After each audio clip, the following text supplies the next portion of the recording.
পাবনা জেলার ঈশ্বরদীর রূপপুর পারমাণবিক বিদ্যুৎ কেন্দ্রের চুল্লিতে ইউরেনিয়াম লোডিং শুরু হয়েছে। এর মধ্য দিয়ে পারমাণবিক শক্তি ব্যবহারকারী দেশের তালিকায় বিশ্বের 33তম দেশ হলো বাংলাদেশ।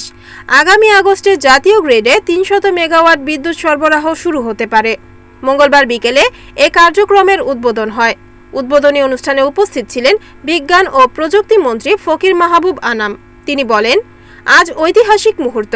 নিরাপত্তাকে সর্বোচ্চ গুরুত্ব দিয়ে প্রকল্পটির কাজ করা হয়েছে।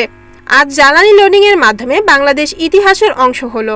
পারমাণবিক বিদ্যুৎ কেন্দ্রের বিদ্যুৎ শুধু পাবনা নয়, দেশের অর্থসামাজিক উন্নয়নে ব্যাপক ভূমিকা রাখবে।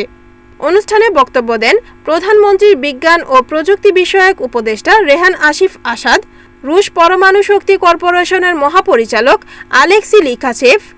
অনুষ্ঠানে ভার্চুয়ালি যুক্ত হন আন্তর্জাতিক পরমাণু শক্তি সংস্থার মহাপরিচালক রাফায়েল গ্রসি।